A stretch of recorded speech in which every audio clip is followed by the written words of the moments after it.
Madudagi henjilakano. Suk yamna tugutsaba thawdoksi thokra pawda. Nang aigi yumsida amuk jagakpa ngami. Aina haisini. Thokra chalo. Nangna jatradi ai police kaune. Taja. Taja. Ai nangmu nungsi. Tasengna harakdini. Ai nangmu tamu seng nungsi. Thokrib thawdok mayamdo. Ai yam nuwaite. Atubudine. Achumade ai loraga kap thamloi. Maramdi ai nangmu nungsi. Karigumba nangna miraibirama. Ai shikini. Nang yang munna kalaga pakum biro. Ai nangi pakum naini.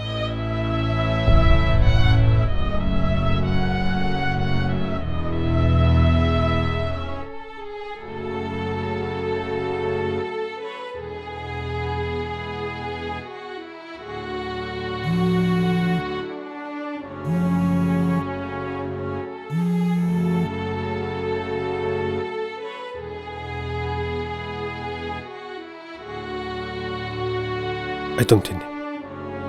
Janvi dana phone call tapi kan. Aina tokiba mayam duga hairagati. Nana ingoda wari sanani gamoi. Adubu. Aina kari ke dumaina tawribna habdadi. Nang khangbra. Ai nangbu yam nungsiye thaja. Karigumba nang yabiram. Ai gidi yam lagu fabani. Karigumba yabirak trab. Ai shikini thaja.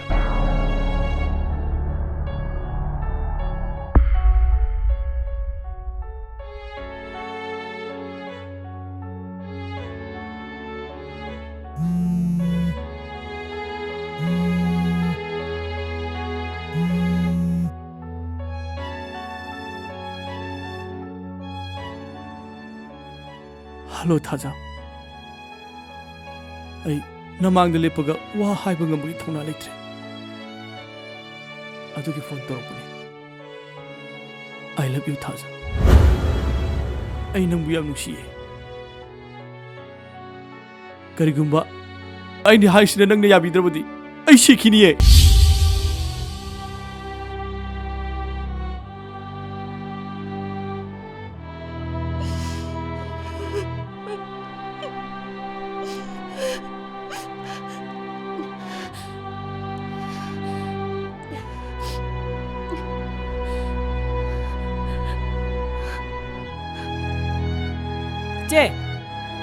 Se.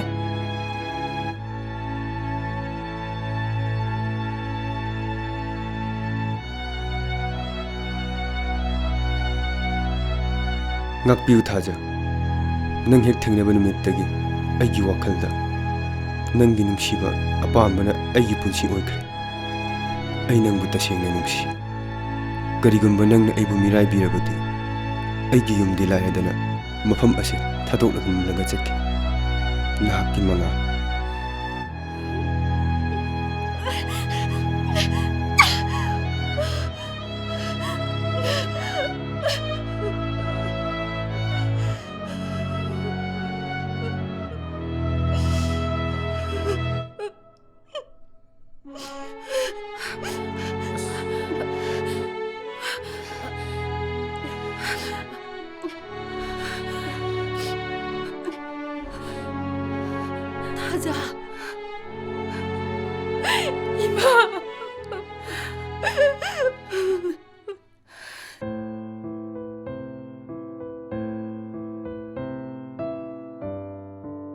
Ngasi dia iki bade ni, mithai ni se. Zau ni sene. Kana di kai no ne. Ai gi pu no mi ne ba ngasi. Zau ni sene. Se nang ju lo ne se.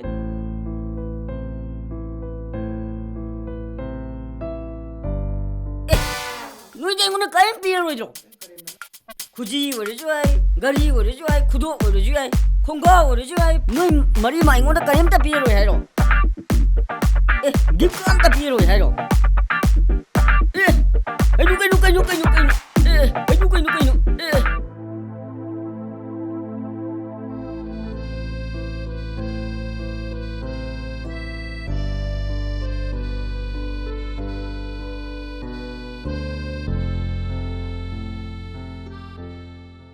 Nang labo. Ngay ko nang isiye mapirambani. Tu, ado Leirambni. Dear Tomthin, nanggi thamoina aibu nuksibirambagi wakaldudi ngasida khangba ngami. Aduna nangna thamoi sengna nuksi hairapada kamaina yade ngamoi haidoino. Adubu aigi wasak amadi lei. Nanggi punsina afaba lambi amada lepa ngamdri phawbadi nang kanamtada haidokloidabani. Haibadi nangga luna tinazaba namanaba phawbada khanganba yade. Aikhoinigi punsida afaba asumba amadi oiba pami. Ai adugi matamdo wana ngaisari nahaki thaja.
Achikpada from Dona, Mika Michana Dona, Tamoy Are Pase, Napasig na phone lagi.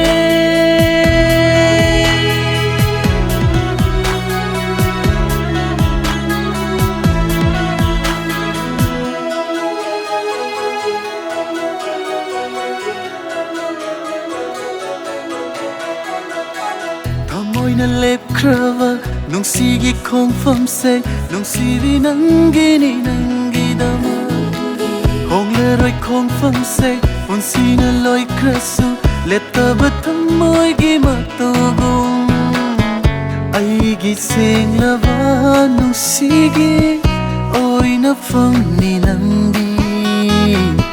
nangi nung siva na toda ngau zeri vani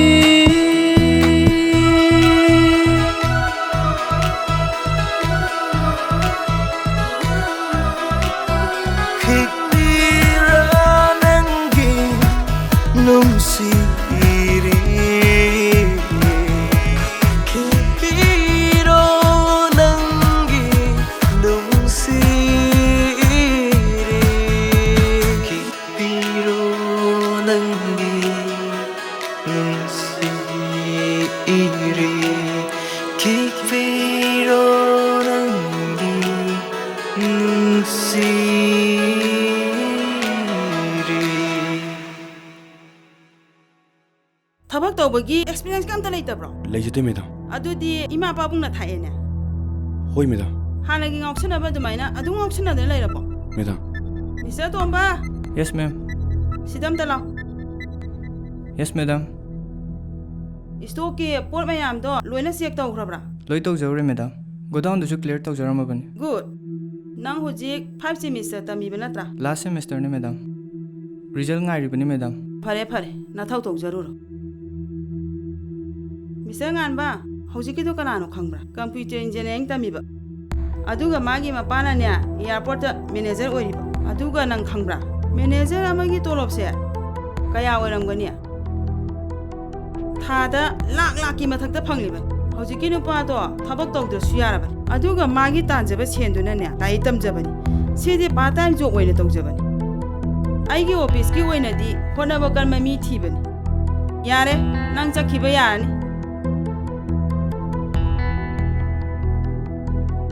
Masingan madu dina. Kasi jano. Madi kai Sikijano. Mayum dusu lehogde engon dusu kem haram deni. Aku ni sidala ise kegino. Manung jongjilo. Changusilo. Lo. Matungda dine adugumba nupai pa oredi amuna porakanoi bema. Hoi iche. Iche na pa manu pa do. Ai pujarage. Chale iche. Ima. Nupa yore sanai sibu kanagi nupa. Kanagi nupa oini gene. Aigi isa thajagini. Afaba imung amagine mamau oyen haijaba laiba. Aduda imana di kai hain khumki. Aina yagidre. Aina kari marangi yagidrino habdo na koi khangningdro.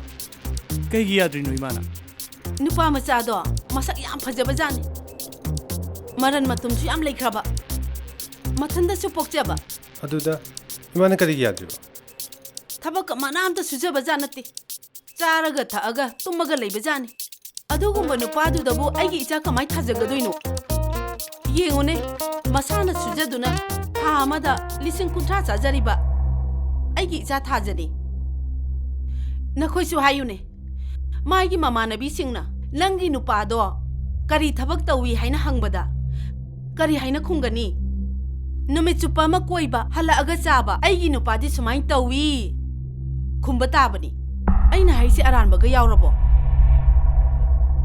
Nupagi magundi magi thabak tunane magun takadabani. Masagi thabak amadi matu machagi daita puba ngamdaba nupadudi asengba nupa nate.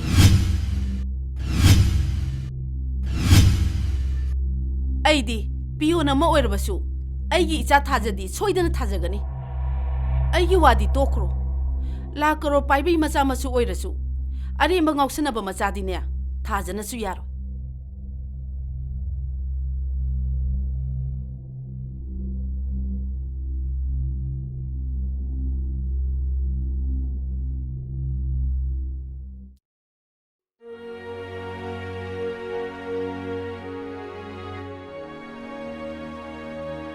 Kaidorge amba noi hantak pak lak tarti noi lak tab se sigi wal se yang hangle kanam ne jedaba male ba ado fare kai cha sige cha coffee chau macaroni Jatho he ada. kari noi amba chau chor ga dile cha ma to shi thako ba ngasi arobi nu misida Aroi bin me. Nang giro natraga khoi giro. Nang mafam jira hato ora nang ha. natte ba hotel asigineba hotel se si hotel se yolagane mapu se ada chakraneba मादी कई hotel सी होंदे बा si hotel dagi talakpa sel do adu duna moy alamda yum machoba ma saraga nungaina laikraneba aisune hotel sida tabak to tallabani hotel sigi mapu bo oirasira khalabani yambasing sel laredi palagani makai ka tapujageba hauji ai wakhal ma lae sigi hotel se akoina leiradi as yam phaba wakhani ne dude thongba thakpa haro ai loi toroge kaino yare na ha पुथोक पुसिंगी थबक सिटी आई लोई तरोगे के तरोगे as aina mapu obidi lairadana hotel gi tabak pu phangoi dori sel singdi aina loi channel ni ko itaw ai gi promotion gi wadi lairadana hei chatlo ba cha mari itaw ai gi idea de abro yai haibabu ama duri kana puthok no sida leire noina bu thabak suba pamadi aina kaido boy mateng pangodino as thajana khoi gi dongte lebirabdi kaido war duno na ha wathi nganu he akoi gi demakta monda kamai wa handoino sida kai waningai leite aina noida piduise free de nati lol oinane tha khudingi sendoi su longduiba अदु इदे केदा लानि मgai पुत्रो mayam phambiyo somda kai chabi gi daba apamba hotel se pame kari phagino da hotel se pi khradi akoi di kai phamni sigi hotel se thingjan balak pane hotel mapu da umta kok thopiro hotel mapu duna ne akoi di yolam maga chat khrabani kana da yolino kana na leiriba kana roi hotel se thingjalam bagane tumina chakho ise kaido boy yaurage hotel mapu do no interest piratri se tha taruk sure madi hotel yolaga lona chakra habide gini ekhoina lait फगी दिन ते कोसे thaja draga sida yeng phain sida lo yaurabani ise hotel ma pusina ne glass ki table gi chokri gi loina mak hotel puna mak ki chelor chakrabne ise haugre mana lauramba loi mayam do moigi maming do onsin biro aduga moina tapna maina sinjerani moi da bu kana na thaja ba tham doino ise adu mai to binu moi singse yam pukchi sengba ngatani lairik lai su hairaba graduate pass tawro fa hotel phamisini ise hoina mateng khara pangbiu bema moi da mateng pangladi beng ta natana lebak se mutlani amukta ngai biko kari haibana hujiki dubo akhoi da mateng pangbadi beng mukani harisibu adudi na khoi di kana da mateng pangdori ba office da phamlaga leba ki ming palaga lak lauraga oi da bangangi do adu da mateng pangge hairiro aduna bengi amadi leba ki chakut pa porkadro maduna kaisu kanaro sel kaya mangalaga leba ki munna na bahonariba mantri MLA ofisa singduda mateng pangga doiro makhoi na torom maduna ne lambida mioi kaya ma ngoksana duna leirise yengu ingkhalakli bana ha singsi yengu makhoi su tungi wakan khalaga hingi bani nakhoina makhoi gi mateng pangma ngamdrabadi atopa kana da su mateng panguranu makhoi na hayeng dine nakhoi gi namangda mi hatpa leba ki yeng na boina laani makhoi singase leba ki yeng na boi dringaida mi gi yum thugai dringaida makhoi bu ongta kalhokse hauji su matam lai lebak sida ingkhalakli bana ha singse yeng na boi dringaida nakhoi na wakan ki da khandabiyo Sanmiduna, makoy ba amuktan di mateng pangbiyo. Nahasing-asina, lebaki panggan oy di ba ni? Makoy ki mateng da pangbiyo. Makoy mo kalo. Makoy mo hingalo. Makoy mo hingalo. Makoy mo hingalo.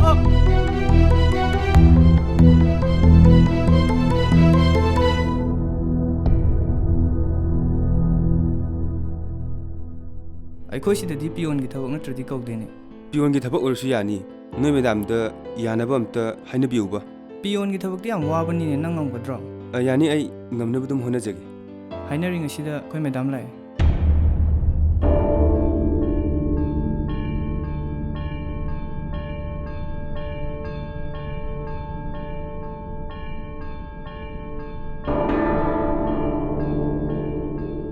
Pabungna tawbiri sukarino.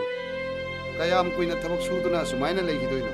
Aigi nakta lao habisu yate. Nanawa sinane tabak masa matang pangjarabati. Nangi pabungsu aisu nangi nanakta punna laage na khanne. Maana bu pabung imagi kari khalli dia. Hoine. Mana wakhal tarakpaduni ne ikhoina ngari base. Pabung di damakta mana mapi iramata talo. Kari! Nang na yun ang mahayabra. Hey, kari! Nang na yung tataw si Bukaino. Nang nasada ang Diyos. Kaino ni masibo? Mapasi sumasangam di. As.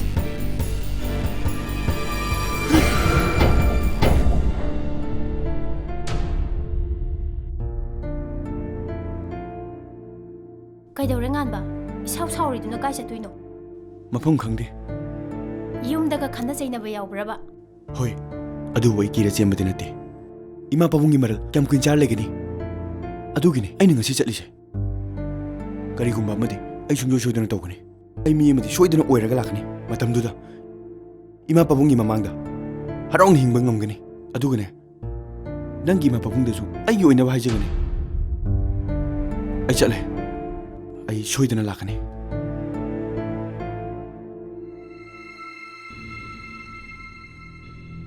Ai tarban hey. Ai lawle wa hajire. Kaidauragi moi pabung. Ngoi mamangi chokthoi gi masa ngan bai nam laita. Anasano pa ka yam nunti na bado. Madi mayum thado ko sieng gre ne. Nasano pa dong sai gi masa ude. Ma su yaw ko sa lai ne. He he. Adugi oide. Moi pabung. Amta sangsi lo. Kari lo macha no pa hang sang gi ari sibo. Chak thongnaba machine mayam thoju ikhutna thongmu mo hawmo lepote da. Ngo. Kari lo ne nang to sibo. Afaba ahawba mathen puthoke tawne pabung. Larik lai su adu yo na hai na hang na. Tawri ba thabak tu gadi. Kari ta chana drei mo. Se. Tingning ba sen ting sino. Isana pami thabak to. Ipan soidana thini. Pabung pitningai dige ai bu chawno yopire. Mai su matik chana tamanbire. Nung phatok su ima pabungi mating pangmasibu kyam kairag. Base namagi thabak. Namang tuk jasin. Isagi sanaba sinphamdina. Chokri da phamagana. Isai kuchina kolo pairaga siem tangada. Baru thini. Hey, why you know? Shibu, ain pukcha bichara ne. Kari haiba. Nangi sai gonda simnari ra. Irang pe masiso agi to wa ya de.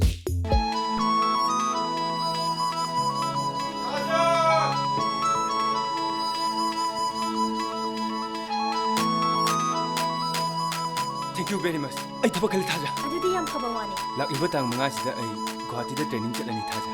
Best of luck. Thank you. Enjoy. Hazme labo. Ya ito. Nangi chapusi yam hawai maming chapududa thajilo pham yam chawsin hongna lai. Am fare nangise. Adu dinu chango. Wait the chana ba hairo. Hoi. Changse. Haza hongmandana ne. Odam yam si pinu hona badane. Thabak apda chathobang ngamdrawne. Hoi, nang business sidi nangonda yam chanarebo. Ado moi myam khangkhine na ne. Sign board sidane. Tidang thara tuktho bane. Mahau ding asi khang tare dana. Lo. Changasi. Changas lo.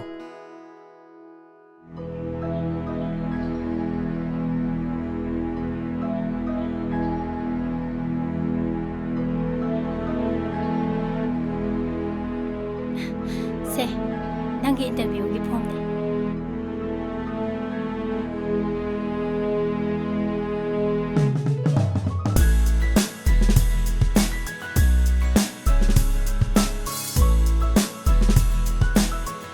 Thank you Taja. Thank you.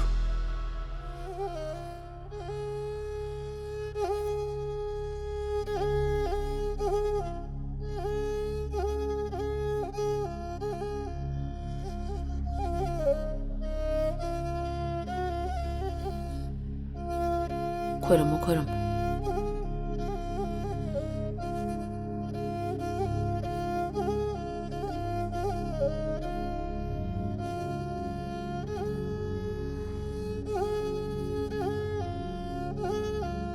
Yare yare.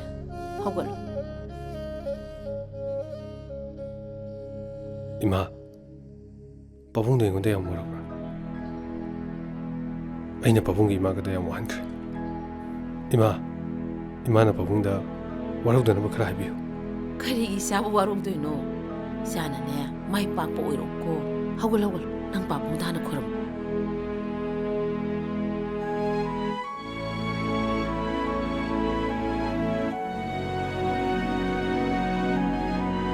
Isyana wakan tarapase. Ipapele. Batam pumbada. Jamai pak.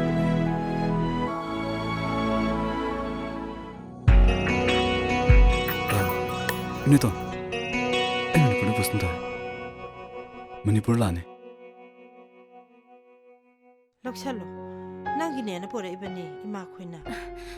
Kaigino ima hoina poche shampoo bi reisibo. Bema. Lokshalo. Ai dine isanu pa poksabadane. Nangna asumba lambida salanduna. Ngausan phijanda salamba isa singsi nangna loina wakhan tahalaba. Mani.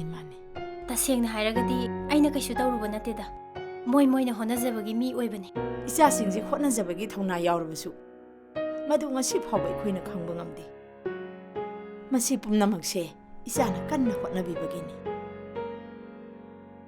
Bema thaja khoi mayamsi yam lan khri isagi mafamda lan khre adugi ngapiyo na khoi mayam haijeba haijege na lai loksalo se aikhoina pore besing se amta loksalo hauji phawbati mafam marang khangdana adum lei aikhoigi isa singi punsidi mi amamam loina oi adubu nganbedi ima nganbagidi kaisu abirunu mana lainingba mafamda laisana soidana ma mi oiraga halakani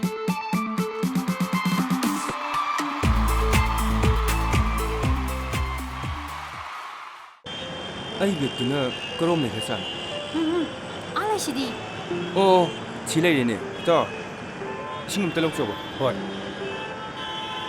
ai nongonda wari shabi tanjam ta phun thaja ima da aina pamjaba ni ima leire habda imana alauna kanano hangida lori adudi nangna haidokhrabo adudi haidokte ai ning hala kan da loin hairgen adudi nangna khoi gi ticket to paramina check tawsu chalo hoi ai check tawru kada idiot kori sagi noksini tasengna haragadi ai tongana wari sanin bini makoina khoni gi wari se moina taki to haide haraga loi haido omni ko adudi haidimi adudi aina halabugane lohombogi invitation direct namadan no engagement direct lohom ticket pudi confirm tawre adida apang di mami yawamini kanado apangadi lai tu anto enjoy nangge kai sa tiyo Mabani de chatya bro ai chattoini akhoi aphaba thabuk ki chapna ada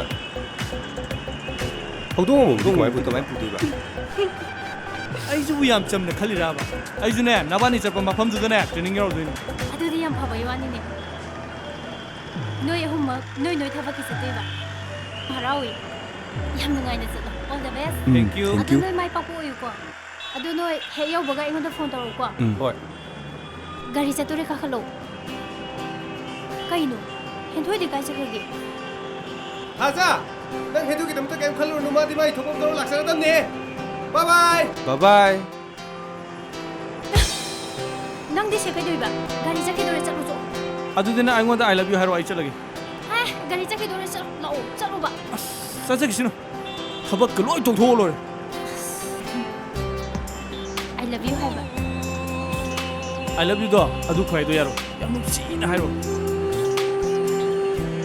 I love you adu dai chalagi ko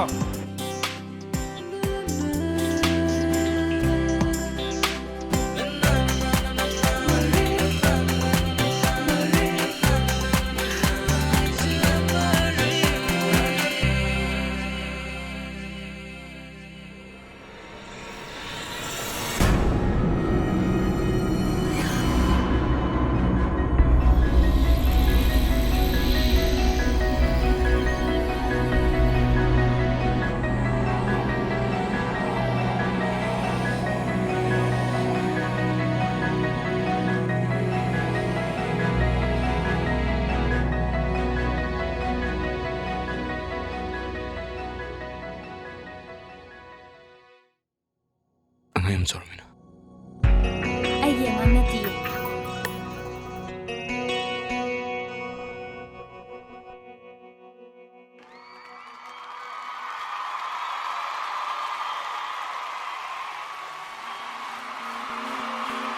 Good morning, everyone. This is Quality Studio. Welcome to Mr. Nganba to our show. Aya, Thank you for giving us your precious time. Tasi. We would like to congratulate on the achievement and making Indian proud to get the gold medal. How you feel and who want to dedicate you? I'm very happy to get a gold medal. Ma, they could get talking one way, Miss India. I would like to dedicate this award to my friend who have helped me throughout the journey to fulfill my dream. Who is your friend? She is my girlfriend. What is her name? Okay. Her name is Taza.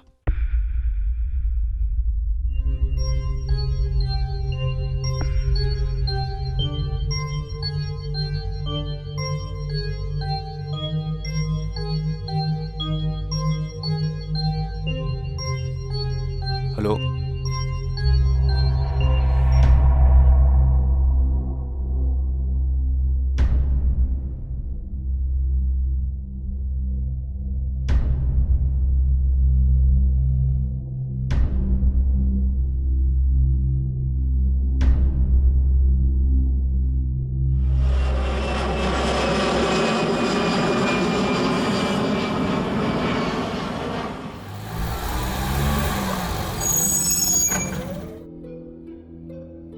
시대 그도로미바 이마 타자 운을 라이네. 까이노니 하이시보 타자딩은 시마기 누모무기 와렵나 그래. 그야. ngai khori noi bwa amta ngai khomi bu noi bwa amta ngai khomi bu noi bwa phajana wakhan ta nang nasi amta phingkat khiroi ba noi bo kai gi dum yegi no amadu ko thora yare haza ngai kho ima wa haigi kari no wakhal amda ta hallo 이마, 아코니 또 무시대 렉거나. 타자, 거짓 못 돌러. isa sa na khui shaw go nu ngai kho 너는 사나 돌러게 해버는 자가 코이 매암 라가. 징토 해버려. 타자, 돌러.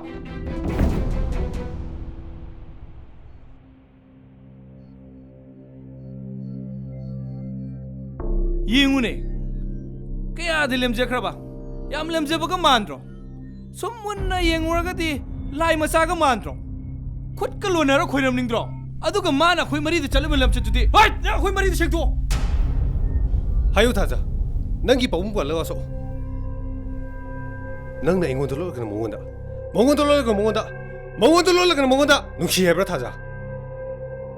호이. 하이. 눈치나보나 아코이 머리가 눈치나봐. 아두걸로 홍문 아마다. 아코이 머리 보나. 머럭시다 angawata hanba. 누파 망아부. 그돈 빠실라가 담비. 돌빠더니 칼로 보는 거. 나 진짜 고문해. 나는 까이기노 아코이 머리 눈치 봐 살 까이게 파기 떠이노. 하.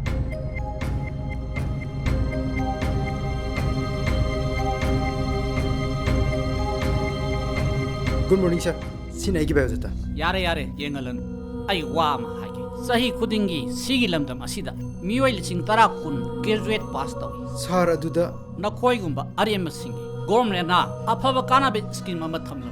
Nangi asowa business ama tawnanaba loan tharo. Yenguse. Sahi mari mangadane asowa sen paiba amadi boira. Sir na yam kanaba pokta amdi pibire.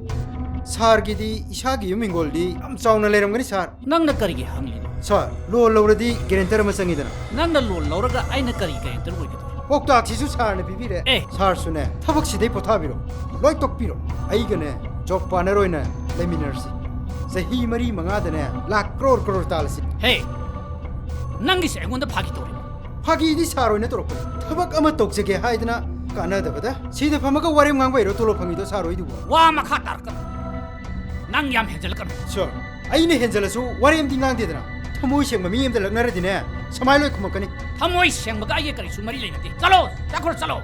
Aine thokta di kai thokdeba. Nang sabda pairagane lakta ingadu. Paiune, gakchi pairag ilu laune. Nangi se egonda sinari bro. Hogjikdine singna bataw.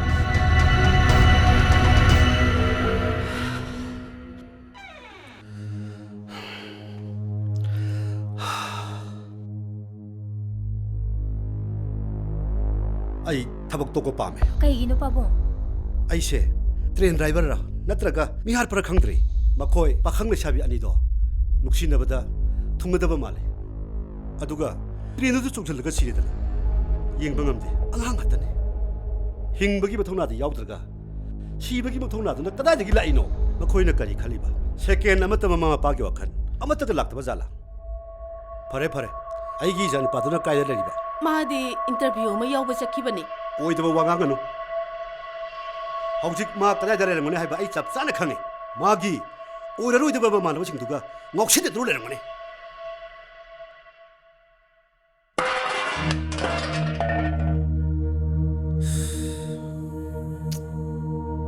तो लाए officer से मागी मयुमसिदा हुरान बगी मतौगु मनिंगदगा सदैसि उरबरा ममानबसिंगदुगा you थक्चलगा लाइबो ओरिदे चाक पिसखो नत्रदि नुमिदांग को तुमदबा बुक्तो चाक पता लोरनी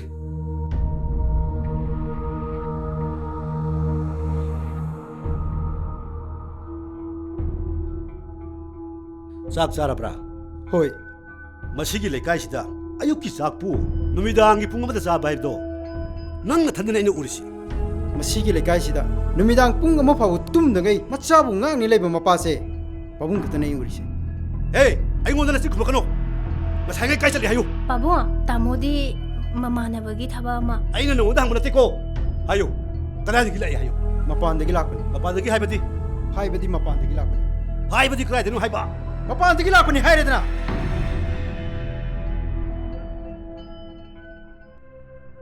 नखोइना चलगी लोहंगलब मतुंगदा अखोइनिगी लोहंग बाहाइदुनी अइसु नुपाम पगा मतौनबो हुनखिगे अदुगी मतुंगदने अखोइनि Hong बाइदुनी चही मंगा सुरे नंगने याद्रिसे सोमदने इमा पाबुंगना नुपा अमा यिंगनबा कन्न होनरी अस सिदा आइदी कोका सिंगावरे अदुदिने नंगसु किसु खलोनु अहिनने फनब लोइ सिलदम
कैदौरगे तासो अदा मुन्ना येंगिदे नंगसे इमागा चप माने कदाय नखुत पिरो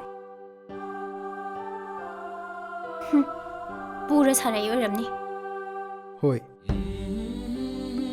सिनने अरोइबनी मतुंगदुदी पूरा रोइदा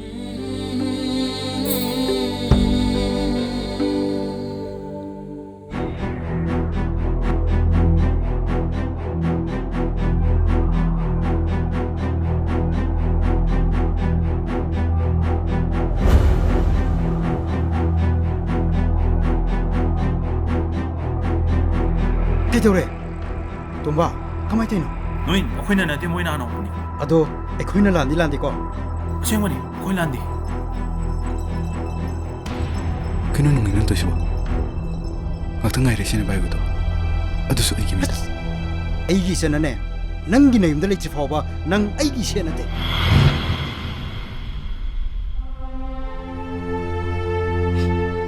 mana yumda leitaba matamda nang ngai kapchabado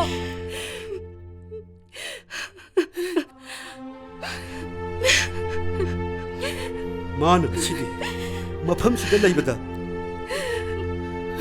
अखोइदा अवाबो उहेले लोहिने अरेबता ले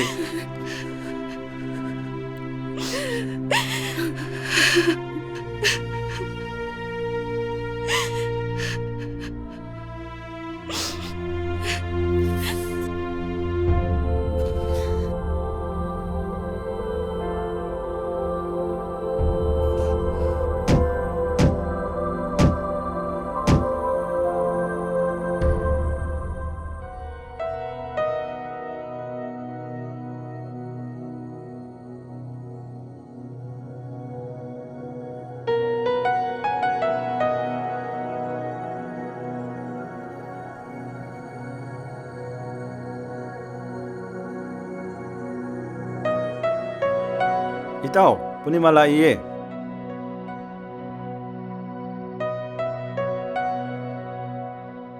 Kaidaure, nang na samay laadi. ꯑꯩꯒꯤ ꯏꯃꯥꯅ ꯑꯇꯣꯞꯄ ꯅꯨꯄꯥ ꯑꯃꯗ ꯂꯨꯍꯣꯡꯅꯕꯒꯤ ꯍꯥꯏꯅꯔꯦ ꯑꯗꯨꯅ ꯑꯩ ꯌꯨꯝ ꯊꯥꯗꯣꯛꯂꯒ ꯅꯪꯒꯤ ꯅꯅꯥꯛꯇ ꯂꯥꯛꯂꯕꯅꯤ ꯑꯗꯨꯗꯤ ꯅꯪ ꯇꯧꯏꯗꯣ ꯌꯥꯝ ꯂꯥꯜꯂꯦ ꯑꯩꯅ ꯌꯨꯝꯗꯨꯗ ꯂꯩꯔꯗꯤ ꯑꯩꯒꯤ ꯄꯨꯟꯁꯤ ꯂꯣꯏꯔꯅꯤ ꯑꯩꯅ ꯃꯔꯝ ꯑꯣꯏꯔꯒꯅꯦ ꯑꯩꯒꯤ ꯏꯆꯟꯒꯤ ꯂꯨꯍꯣꯡꯕ ꯀꯥꯏꯕꯅꯤ ꯏꯀꯥꯏꯕꯗꯒꯤ ꯌꯦꯡꯉꯨ ꯅꯨꯃꯤꯠ 10ꯅꯤ ꯁꯨꯔꯦ ꯏꯃꯥꯟꯅꯕꯤ ꯌꯨꯝꯗ ꯂꯩꯔꯤꯁꯦ ꯑꯩꯁꯨ ꯈꯪꯉꯤ ꯑꯩꯒꯤꯁꯨ ꯈꯔ ꯈꯜꯂꯨ ꯑꯩ ꯀꯗꯥꯏꯗ ꯆꯠꯂꯣ ꯍꯥꯏꯕꯅꯣ ꯅꯨꯄꯤ ꯑꯃꯅ ꯊꯧꯅꯥ ꯐꯅ ꯌꯨꯝ ꯊꯥꯗꯣꯛꯑꯒ ꯂꯥꯛꯄ ꯍꯥꯏꯕꯁꯦ ꯃꯥꯒꯤ ꯊꯃꯣꯏꯗ ꯀꯔꯤ ꯐꯥꯎꯔꯝꯒꯅꯤ ꯍꯧꯖꯤꯛꯇꯤ ꯂꯝꯕꯤ ꯑꯃꯇ ꯂꯩꯇ꯭ꯔꯦ ꯑꯩꯈꯣꯏꯅꯤ ꯉꯁꯤꯃꯨꯛ ꯆꯦꯜꯂꯁꯦ ꯀꯩꯅꯣ ꯅꯪ ꯍꯥꯏꯗꯨꯕꯣ ꯑꯩꯈꯣꯏꯅꯤ ꯆꯦꯜꯂꯒ ꯂꯨꯍꯣꯡꯉꯒ ꯍꯦꯛꯇ ꯐꯒꯗ꯭ꯔꯣ ꯐꯅꯤ ꯍꯥꯏꯗꯤ ꯂꯥꯛꯑꯣ ꯍꯦꯛꯇ ꯂꯨꯍꯣꯡꯉꯁꯤ ꯑꯗꯨꯒ ꯇꯨꯡꯗ ꯀꯔꯤ ꯑꯣꯏꯔꯛꯀꯅꯤ ꯑꯗꯨꯅꯅꯦ ꯅꯪ ꯊꯥ 2ꯗ ꯉꯥꯏꯈꯣꯕ ꯊꯕꯛ ꯑꯃ ꯐꯪꯅꯕ ꯊꯕꯛ ꯐꯪꯗ꯭ꯔꯗꯤ ꯐꯪꯒꯅꯤꯌꯦ ꯁꯣꯏꯗꯅ ꯃꯗꯨꯗ ꯐꯪꯗ꯭ꯔꯕꯗꯤ ꯐꯪꯒꯅꯤ ꯍꯥꯏꯔꯤꯁꯤꯅꯦ ꯀꯅꯥꯝꯇꯅꯅꯦ ꯑꯩꯒꯤ ꯑꯋꯥꯕꯁꯦ ꯈꯪꯕꯤꯕ ꯅꯠꯇꯦ ꯌꯨꯝꯗꯁꯨꯅꯦ ꯄꯥꯕꯨꯡꯅ ꯈꯪꯕꯤꯕ ꯅꯠꯇꯦ ꯃꯄꯥꯟ ꯊꯣꯛꯂꯒꯁꯨꯅꯦ ꯃꯌꯥꯝꯅ ꯋꯥꯔꯦꯝ ꯉꯥꯡꯅꯕ ꯃꯁꯤꯗ ꯅꯠꯇꯅꯅꯦ ꯑꯩꯅ ꯅꯨꯡꯁꯤꯖꯕ ꯄꯥꯝꯖꯕ ꯅꯪꯅꯁꯨ ꯊꯥꯖꯗꯦ ꯑꯩꯒꯤ ꯂꯝꯕꯤ ꯑꯃꯇ ꯂꯩꯇ꯭ꯔꯦ ꯅꯪꯅ ꯂꯧꯁꯤꯟꯕꯤꯗ꯭ꯔꯗꯤ ꯑꯩ ꯁꯤꯈꯤꯕ ꯅꯠꯇꯅ ꯂꯝꯕꯤ ꯑꯃꯇ ꯂꯩꯇ꯭ꯔꯦ ꯑꯗꯨꯗꯤ ꯅꯪ ꯍꯥꯏꯌꯣ ꯑꯩ ꯀꯩꯗꯧ ꯍꯥꯏꯕꯅꯣ ꯇꯥꯕ꯭ꯔꯣ ꯏꯕꯨꯡꯉꯨꯗꯣ ꯅꯨꯃꯤꯠ 10ꯅꯤ ꯁꯨꯔꯦ ꯌꯨꯝꯗ ꯍꯜꯂꯛꯇꯕ ꯑꯗꯨ ꯀꯩꯗꯧꯔꯒꯦ ꯄꯥꯕꯨꯡ ꯉꯁꯤꯁꯦ ꯑꯩꯈꯣꯏ ꯇꯥꯃꯣꯒꯤ ꯃꯄꯣꯛ ꯅꯨꯃꯤꯠꯅꯤ ꯃꯥꯒꯤ ꯃꯄꯣꯛ ꯅꯨꯃꯤꯠ ꯑꯣꯏꯔꯒ ꯑꯩꯅ ꯀꯩꯗꯧ ꯍꯥꯏꯅꯣ ꯁꯦ ꯃꯥꯒꯤꯗꯃꯛꯇꯅꯦ ꯑꯩꯅ ꯅꯨꯃꯤꯠ 2ꯒꯤ ꯃꯃꯥꯡꯗꯒꯤꯅꯦ ꯐꯤꯔꯣꯟꯁꯦ ꯂꯩꯔꯒ ꯊꯝꯕꯤꯕꯅꯤ ꯃꯥ ꯌꯨꯝꯁꯤꯗ ꯑꯩꯒꯤ ꯋꯥ ꯌꯥꯎꯗꯅꯅꯦ ꯍꯟꯖꯤꯜꯂꯛꯄ ꯌꯥꯔꯣꯏ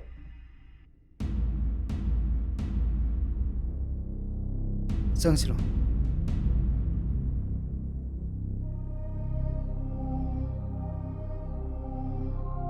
ꯀꯅꯥꯅꯣ ꯅꯨꯄꯤꯁꯤꯅ ꯄꯥꯕꯨꯡ ꯃꯥꯁꯦ ꯄꯥꯕꯨꯡ ꯑꯩꯒꯤ ꯃꯤꯡ ꯄꯨꯔꯅꯤꯃꯥ ꯀꯧꯏ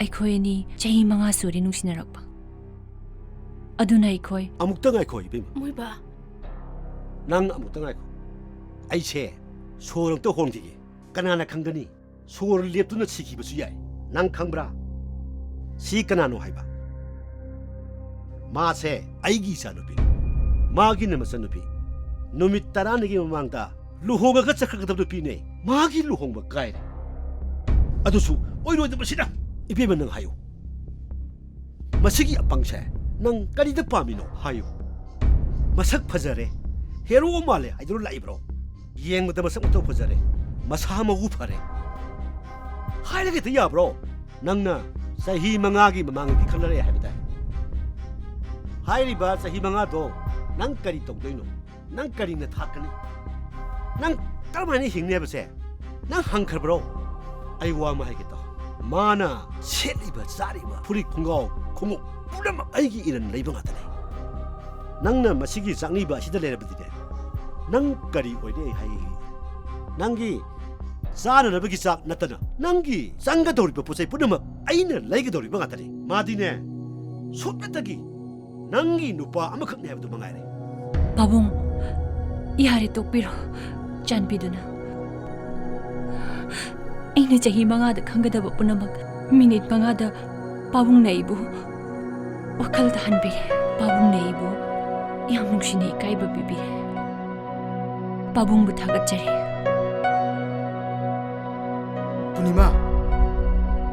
ꯄꯨꯔꯅꯤꯃꯥ ꯌꯥꯔꯦ ꯑꯩꯕꯨ ꯑꯃꯨꯛ ꯈꯥꯝꯃꯅꯨ ꯅꯪꯒꯤ ꯄꯥꯕꯨꯡꯅ ꯑꯩꯕꯨ ꯃꯤꯠ ꯄꯥꯡꯍꯜꯂꯦ ꯑꯩꯕꯨ ꯉꯥꯛꯄꯤꯌꯨ ꯅꯪ ꯅꯁꯥꯒꯤ ꯂꯝꯕꯤ ꯑꯃ ꯊꯤꯍꯧꯔꯣ ꯑꯩꯁꯨ ꯏꯁꯥꯒꯤ ꯂꯝꯕꯤ ꯑꯃ ꯌꯦꯡꯉꯨꯔꯒꯦ ꯑꯩ ꯏꯃꯥꯅ ꯍꯥꯏꯕ ꯏꯟꯈ꯭ꯔꯒꯦ ꯄꯨꯔꯅꯤꯃꯥ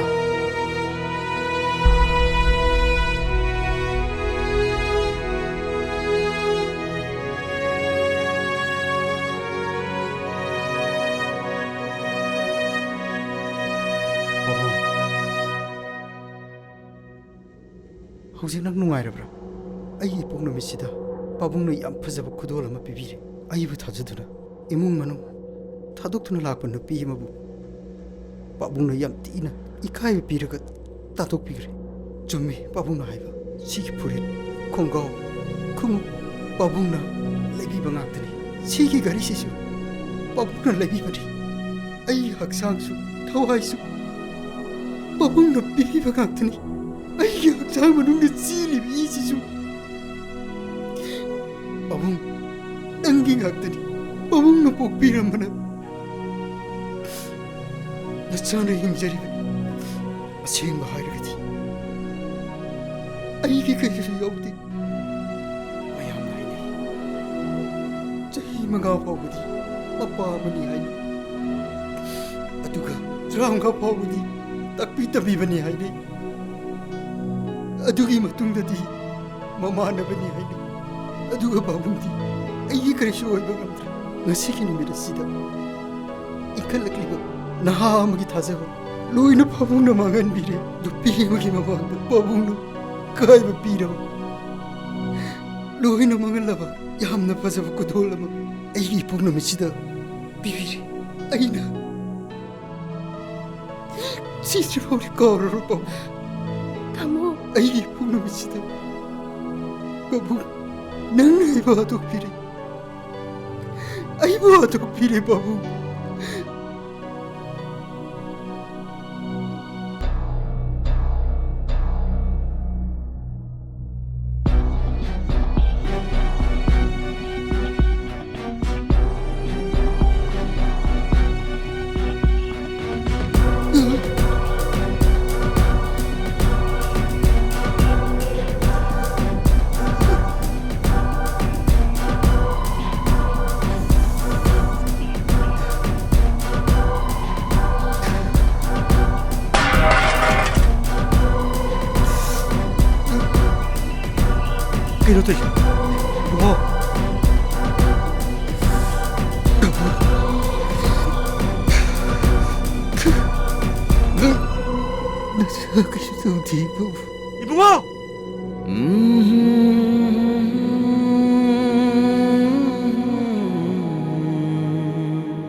नखोई मरीसु अईगी इबुंगदौना अरानबा लंबीदा चटखिदरा हाइना अइना पाखले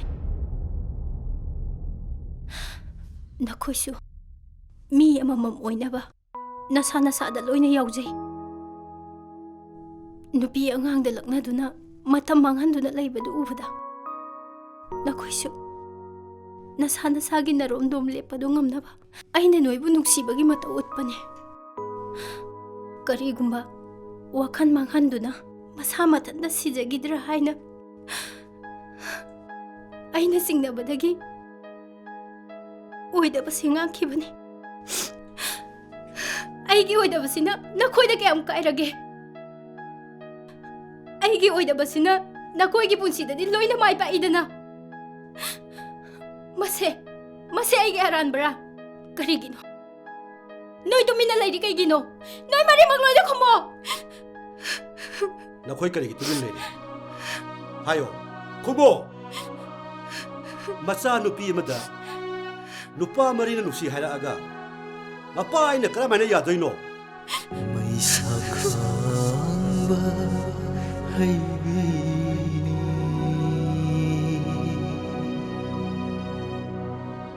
अदुबु आइदि याय करिगिनो खंब्रा मचा नुपा अमा लैखिदबा अदुगी अवाबदो फजना इना खंग ꯅꯈꯣꯏꯒꯤ ꯏꯃꯨꯡ ꯃꯅꯨꯡꯁꯤꯡꯗꯨꯗ ꯃꯗꯨꯒꯤ ꯑꯋꯥꯕꯗꯣ ꯇꯥꯍꯟꯅꯤꯡꯗꯦ ꯅꯨꯄꯤ ꯑꯃꯒꯤꯗꯃꯛ ꯁꯤꯗ꯭ꯔꯤꯉꯩꯒꯤ ꯃꯃꯥꯡꯗ ꯅꯃꯥ ꯅꯄꯥꯅ ꯃꯍꯩ ꯃꯁꯤꯡ ꯇꯝꯍꯟꯗꯨꯅ ꯃꯤ ꯑꯃꯃꯝ ꯑꯣꯏꯍꯟꯅꯕ ꯁꯦꯝꯕꯤꯔꯛꯂꯤꯕ ꯃꯈꯣꯏꯒꯤ ꯃꯔꯝꯗ ꯋꯥꯈꯜ ꯈꯔꯗꯪ ꯈꯜꯂꯨ ꯍꯧꯖꯤꯛꯇꯤ ꯄꯨꯟꯁꯤ ꯍꯤꯡꯕ ꯌꯥꯝ ꯅꯨꯡꯉꯥꯏꯈꯤꯅꯤ ꯆꯍꯤ 30ꯗꯒꯤ 35 ꯁꯨꯔꯛꯄ ꯃꯇꯝꯗꯣ ꯅꯁꯥꯒꯤ ꯄꯨꯟꯁꯤꯒꯤ ꯑꯁꯦꯡꯕ ꯃꯁꯛ ꯈꯪꯉꯛꯀꯅꯤ ꯘꯔꯤꯒꯤ ꯀꯇꯥꯗꯤꯅꯦ ꯃꯅꯤꯡꯂꯣꯝꯗ ꯂꯩꯕ ꯌꯥꯕꯅꯤ ꯃꯥꯡꯈꯤꯕ ꯃꯇꯝꯗꯤꯅꯦ ꯑꯃꯨꯛ ꯍꯟꯅ ꯅꯁꯥ ꯅꯁꯥꯒꯤ ꯄꯨꯟꯁꯤꯗꯣ ꯆꯦꯛꯂꯣꯟ ꯃꯔꯤꯅ ꯈꯥꯕ ꯖꯒꯥꯗ ꯅꯄꯨꯟꯁꯤꯁꯤꯡꯗꯣ ꯃꯥꯡꯍꯟꯒꯅꯤ ꯋꯥꯈꯜ ꯌꯥꯎꯗꯕꯒꯤ ꯃꯇꯧꯒꯨꯝ ꯅꯄꯨꯟꯁꯤꯗꯣ ꯂꯣꯏꯍꯟꯒꯅꯤ ꯑꯍꯜ ꯂꯃꯟꯒꯤ ꯃꯤꯆꯠ ꯊꯤꯗꯕ ꯊꯕꯛ ꯇꯧꯒꯦ ꯈꯟꯒꯅꯤ ꯅꯍꯥ ꯑꯃ ꯑꯣꯏꯅ ꯑꯐꯕ ꯋꯥꯈꯜ ꯈꯟꯕ ꯂꯩꯕꯥꯛꯀꯤꯁꯨ ꯑꯐꯕ ꯂꯝꯕꯤ ꯄꯨꯔꯛꯅꯕ ꯅꯈꯣꯏꯅ ꯈꯜꯂꯣ ꯃꯗꯨꯅ ꯅꯈꯣꯏꯒꯤ ꯄꯨꯟꯁꯤꯗ ꯃꯥꯏ ꯄꯥꯛꯄ ꯍꯥꯏꯕꯗꯣ ꯁꯣꯏꯗꯅ ꯑꯣꯏꯔꯛꯀꯗꯧꯔꯤꯕꯅꯤ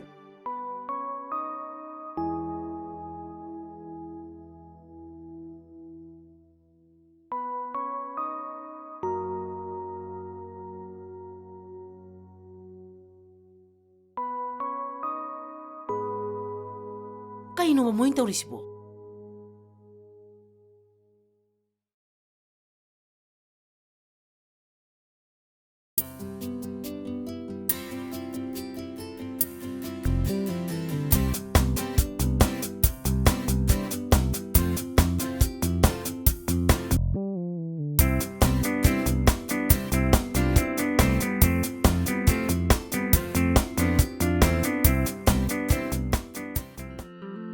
ꯑꯩꯈꯣꯏ ꯃꯔꯤꯁꯦ ꯑꯉꯛꯄꯅꯤꯀꯣ ꯑꯩꯅ ꯂꯧꯖꯒꯗꯕ ꯅꯨꯄꯤꯗꯨꯕꯨ ꯌꯥꯏꯍꯦ ꯍꯣꯏꯅꯦ ꯆꯥꯕꯁꯨ ꯊꯛꯄꯁꯨ ꯇꯨꯝꯕꯁꯨ ꯑꯃꯠꯇꯗꯤ ꯊꯥꯅꯗꯦꯅꯦ ꯑꯗꯨꯒ ꯅꯨꯄꯤꯒꯤꯗꯃꯛꯇꯗꯤ ꯑꯩꯈꯣꯏ ꯃꯔꯤꯁꯦ ꯑꯃꯠꯇ ꯐꯣꯡꯗꯣꯛꯅꯗꯕ ꯑꯗꯨꯁꯨ ꯅꯨꯄꯤ ꯑꯃꯈꯛꯇꯪꯗ ꯍꯥ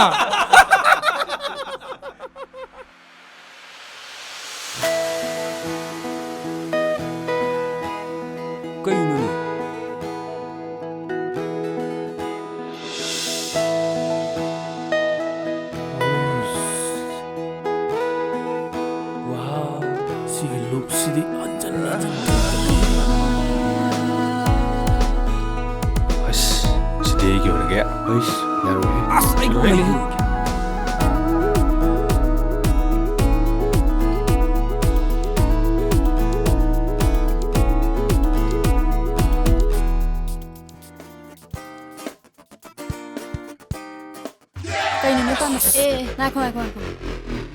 Kaino noi pamise.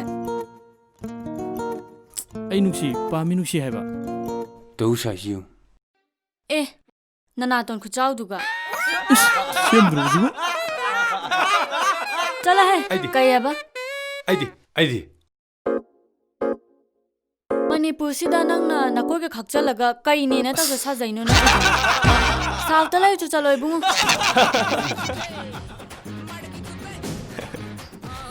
Idea dro. Nupi ga su ko ni ba. Ibungo nupi ko ge dine na mai ga do cream ga khatai ba tammo. Musuk he mura dana.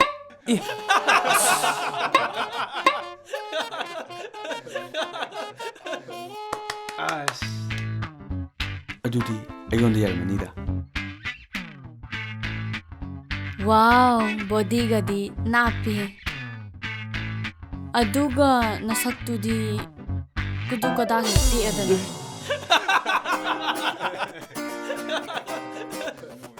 Loi pam desi, amte hek pam di. Yaro he. Kaino he. Yaro.